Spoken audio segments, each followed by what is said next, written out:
Good morning बच्चों, आप सभी का स्वागत है मेरे YouTube चैनल माई एक्सीलेंस पर। अगर आप इस चैनल पर पहली बार आए हैं तो इसे ज़रूर सब्सक्राइब कर लें और अपने दोस्तों में शेयर करें। तो आज हम आप सभी के समक्ष लेकर आए हैं कक्षा 7 हिंदी पाठ 15 नीलकंठ। आज की इस वीडियो में हम पाठ 15 नीलकंठ से संबंधित जितने भी प्रकार के प्रश्न उत्तर हैं उन सभी की व्याख्या करेंगे। तो चलिए वीडियो को शुरू करते हैं।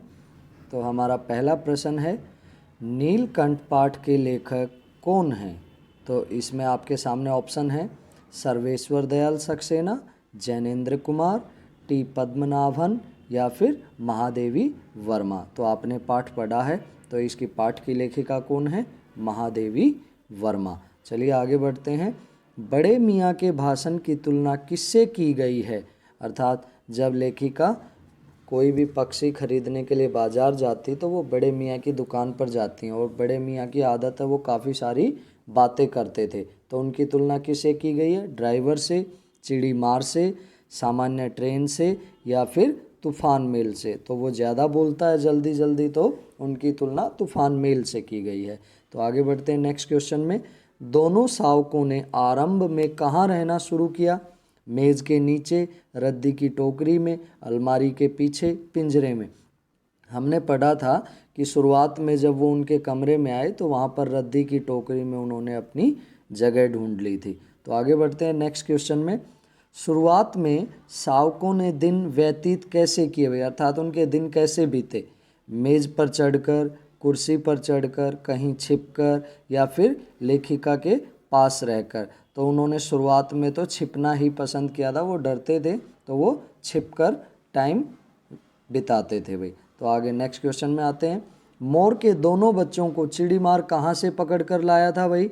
रामगढ़ से, रायगढ़ से, पिथौरागढ़ से या शंकरगढ़ से। ये सभी जगहों के नाम हैं।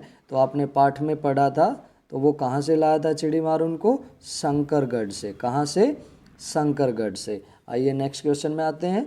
लेखिका ने मोर के बच्चों को कितने रुपए में खरीदा? 25 रुपये में, 30 रुपये में, 35 रुपये में या 40 रुपये में? अगर आपने पाठ को अच्छे से पढ़ा हो तो यहाँ पर 35 रुपये सही जवाब होगा। सही जवाब क्या होगा हमारा? 35 रुपये। तो यहाँ पर टिक कर देते हैं 35 रुपये। चलिए नेक्स्ट क्वेश्चन में आते हैं, आगे बढ़ते हैं। नेक्स्ट क्वेश्चन है हमारा, लेखिका को क्या ज्ञात नहीं हो पाया, अर्थात उसे क्या मालूम नहीं हो पाया? शावकों की प्रजाति का, नीलकंठ के बढ़ने का रहस्य, नीलकंठ कब बाकी जानवरों का संरक्षक बन गया या फिर अन्य जानवर उसके संरक्षक बन गए? तो यहाँ पर हमारा सही ऑप्शन होगा कि कब नीलकंठ बाकी जानवरों का संरक्षक बन गया। तो सी ऑप्शन बिल्कुल सही होगा। तो नेक्स्ट क्वेश्चन में आगे बढ़ते हैं। अन्य जानवर जब व्यस्त होते थे तो नीलकंठ क्या करता था भाई? नाचता था, दाना चुगता था, आराम करता रहता था या उन सभी का ध्यान रखता था? हमने पाठ में पढ़ा था कि जब दूसरे जानवर खेलते कूदते थे या कुछ खाना खाते तो जो नीलकंठ था वो उन सब का ध्यान रखता था। क्या करता था? ध्यान रखता था। तो आगे बढ़ते हैं। अब हमारे क्वेश्चन है पाठ्य पुस्तक से संबंधित, निबंध से संबंधित। तो हमारा पहला प्रश्न है, मोर मोरनी के नाम किस आधार पर रखे गए?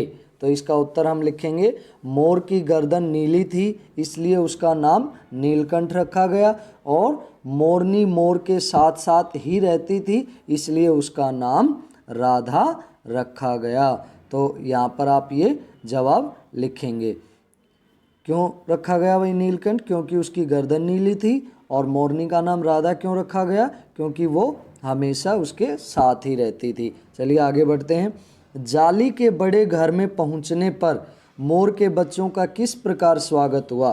तो इसका जवाब लिखेंगे, मोर के शावकों को जब जाली के बड़े घर में पहुंचाया गया तो दोनों का स्वागत ऐसे किया जैसे नववधू के आगमन पर किया जाता। अर्थात जब नई नवेली दुल्हन किसी घर में आती है तो जिस प्रकार उसका स्वागत होता है वैसे ही उन दोनों मोर के शावकों का स्वागत हुआ। शावक अर्थात बच्चे, छोटे बच्चों को शावक बोलते हैं। आगे है, लक्का कबूतर नाचना छोड़ उनके चारों ओर घूम घूम कर गुटर गूं करने लगा। बड़े खरगोश गंभीर भाव से कतार में बैठकर उन्हें देखने लगे और छोटे खरगोश उनके आसपास उछल कूद मचाने लगे। तोते एक आंख बंद करके उन्हें देखने लगते हैं। तो आप ये इसका उत्तर लिखेंगे। इस प्रकार सभी दूसरे जानवरों ने मिलकर उन दोनों का स्वागत किया। भाई आगे बढ़ते हैं नेक्स्ट क्वेश्चन में। लेखिका को नीलकंठ की कौन कौन सी चेष्टाएं बहुत भाती थी? तो इसका उत्तर लिखेंगे नीलकंठ देखने में बहुत सुंदर था। वैसे तो उसकी हर चेष्टा ही अपने आप में आकर्षक थी, लेकिन महादेवी वर्मा जी को उसकी निम्न चेष्टाएं अत्यधिक भाती थी। वो क्या क्या थी? नंबर 1 में लिखेंगे गर्दन ऊंची करके देखना। जब भी लेखिका उसके पास जाती तो वो गर्दन उठाकर उनको देखता था। नंबर 2 में लिखेंगे विशेष भंगिमा के साथ गर्दन नीची कर दाना चुगना, पानी पीना, गर्दन को टेढ़ी करके शब्द सुनना, मेघों की गर्जन ताल पर उसका इंद्रधनुष के गुच्छे जैसे पंखों को मंडलाकार बनाकर तन में नृत्य करना, और महादेवी के हाथों से होले होले चने उठाकर खाना, महादेवी जी के सामने पंख फैलाकर खड़े होना। अर्थात ये सभी उसकी चेष्टाएं लेखिका महादेवी जी को बहुत भाती थी। और भी आप जोड़ सकते हैं पाठ के आधार पर इसमें। आगे बढ़ते हैं। इस आनंद उत्सव की रागिनी में बेमेल स्वर कैसे बज उठा? वाक्य किस घटना की ओर संकेत कर रहा है? इस आनंद उत्सव में की रागिनी में बेमेल स्वर कैसे बज उठा, यह वाक्य उस घटना की ओर संकेत कर रहा है कि जब लेखिका ने बड़े मियाँ से एक अधमरी मोरनी खरीदी और उसे घर ले गई। उसका नाम कुब्जा रखा गया। उसे नीलकंठ और राधा का साथ रहना नहीं भाया। वह नीलकंठ के साथ रहना चाहती थी, जबकि नीलकंठ उससे दूर भागता था। कुब्जा ने राधा के अंडे तोड़कर बिखेर दिए। इससे नीलकंठ की प्रसन्नता का अंत हो गया, अर्थात वो बेचारा दुखी रहने लगा, क्योंकि राधा से दूरी बढ़ गई थी। क्या था? नीलकंठ और राधा तो दोनों आपस में एक साथ ही रहना पसंद करते थे, किंतु जब वो दूसरी मोरनी कुब्जा उनके पास आ गई थी तो वो राधा को उसके पास भटकने भी नहीं देती थी। कुब्जा ने नीलकंठ के शांतिपूर्ण जीवन में ऐसा कोलाहल मचाया कि बेचारे नीलकंठ का तो जो उसकी खुशी थी वो बिल्कुल दूर ही चली गई, अर्थात वो अब बेचारा बड़ा दुखी सा रहने लगा था। चलिए आगे बढ़ते हैं नेक्स्ट क्वेश्चन पर।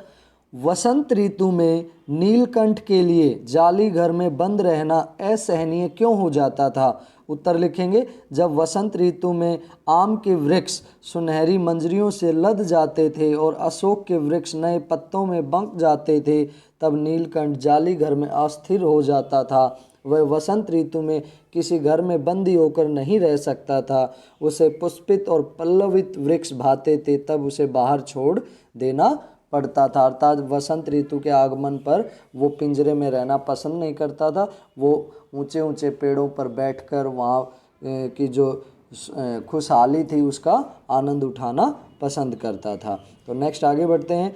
जालीघर में रहने वाले सभी जीव एक दूसरे के मित्र बन गए थे, किंतु कुब्जा के साथ ऐसा संभव क्यों नहीं हो पाया? भाई आपने पाठ पढ़ा है, उसके आधार पर इसका उत्तर देंगे। जाली घर में रहने वाले सभी जीव जंतु एक दूसरे के मित्र बन गए, पर कुब्जा के साथ ऐसा संभव नहीं हो पाया, क्योंकि कुब्जा किसी से मित्रता करना नहीं चाहती थी। वह सबसे लड़ती रहती थी। उसे केवल नीलकंठ के साथ रहना पसंद था। वह और किसी को उसके पास नहीं जाने देती थी। किसी को उनके साथ देखते ही वह चोंच से मारना शुरू कर देती। अर्थात कोई और दूसरा पक्षी अगर नीलकंठ के पास जाता तो वो उसे चोंच मारने लग जाती थी। तो आगे बढ़ते हैं। नीलकंठ ने खरगोश के बच्चे को सांप से किस तरह बचाया? इस घटना के आधार पर नीलकंठ के स्वभाव की विशेषताओं का उल्लेख कीजिए। भाई ये भी आप पाठ के आधार पर लिखेंगे। अगर आपने इस पाठ को अच्छे से नहीं पढ़ा है तो आप मेरी पिछली वीडियो देख सकते हैं, उसमें हमने पाठ की व्याख्या संपूर्ण रूप से की हुई है। चलिए आगे बढ़ते हैं। इसका उत्तर लिखेंगे।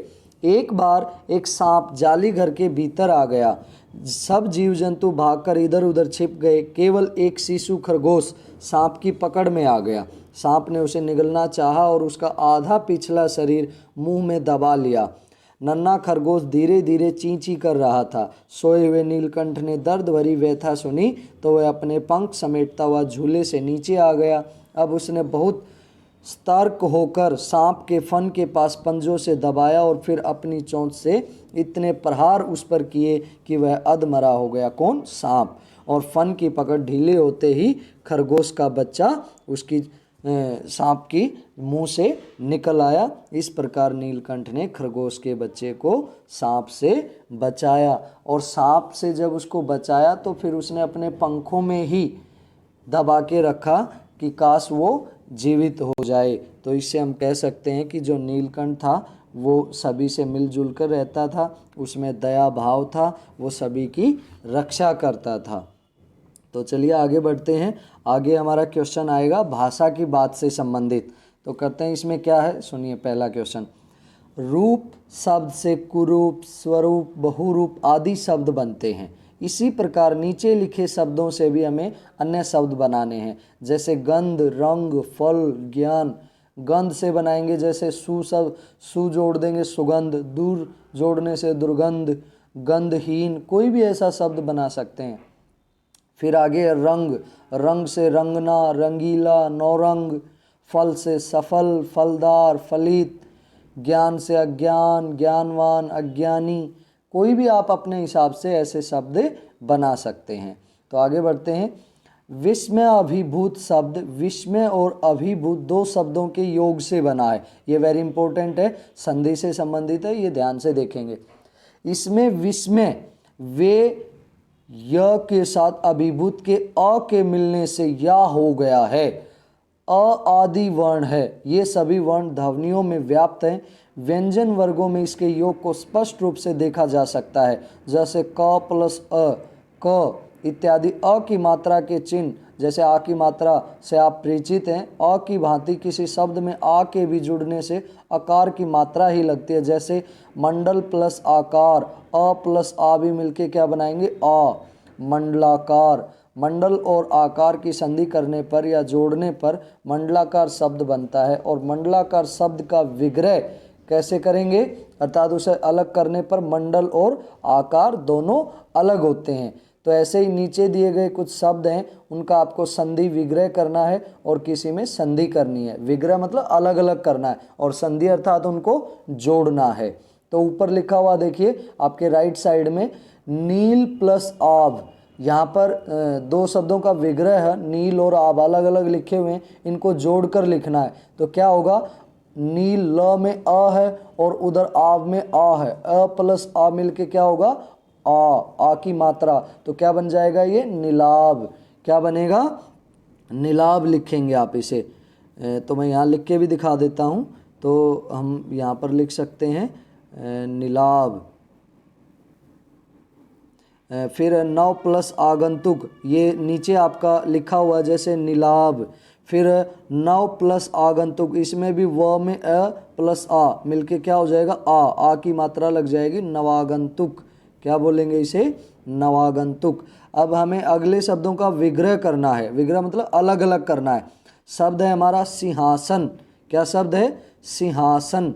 तो इसका विग्रह करेंगे तो सिंह प्लस आसन, ऐसे बन जाएगा, सिंह प्लस आसन। फिर आगे है मेघाच्छन। क्या बोलेंगे? मेघाच्छन। आच्छन मतलब घेरा हुआ, मेघ मतलब बादल।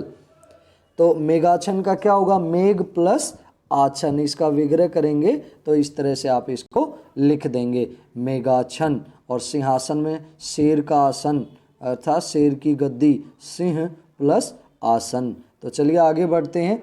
अब इस पाठ से संबंधित ये हमारा पाठ है, आपको पता है इसमें मोर पक्षी के बारे में काफ़ी सारी बातें बताई गई हैं, उनकी विशेषताएं थी। तो उनसे जुड़े कुछ रोचक तथ्य हैं यहाँ पर जो आपको पता होने चाहिए। तो हम यहाँ पर उन्हीं के बारे में डिस्कस करेंगे। देखिए, पहला, एक मोर को जन्म से ही उसके पंख नहीं मिलते हैं भाई। अर्थात जब एक शावक होता है, वो छोटा बच्चा होता है, तब उसके पंख नहीं होते हैं। धीरे धीरे जब वो बड़ा होता है तब उसके पंख आना शुरू होते हैं। नेक्स्ट, अगर हमें इनके पंख चाहिए, हमें इन्हें मारने की ज़रूरत नहीं पड़ती है भाई। अर्थात अगर आपको मोर के पंख की ज़रूरत है तो वो जब नाचता है वो आराम से छोड़ देता है, खुद ही अपने पंख छोड़ देता है।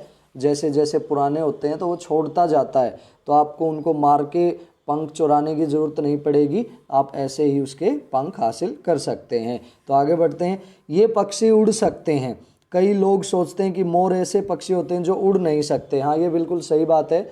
आप भी सोचते होंगे कि मोर तो उड़ ही नहीं सकता, लेकिन ये उड़ता है। आपने पाठ में भी पढ़ा है, वो झूले पे पेड़ों पर चढ़ता, उड़ के ही तो चढ़ता है ना, तो ये उड़ सकता है। तो आगे पढ़ते हैं।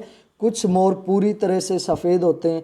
आपने हो सकता है अभी तक केवल नीले रंग का ही मोर देखा हो, लेकिन मोर के भी अलग अलग रंग होते हैं। ये सफ़ेद रंग का भी होता है। बहुत साल पहले मोर लोगों का स्वादिष्ट खाना हुआ करता था, अर्थात स्वादिष्ट खाना हुआ करता था, अर्थात बहुत सारे लोग इनको मारकर खाते थे, जो कि एक जघन्य अपराध है, क्योंकि मोर हमारा राष्ट्रीय पक्षी है। केवल इंडिया का ही नहीं, ये श्रीलंका का भी राष्ट्रीय पक्षी है, ये आपको पता होना चाहिए। मोर भारत और श्रीलंका दोनों का राष्ट्रीय पक्षी अर्थात नेशनल बर्ड है।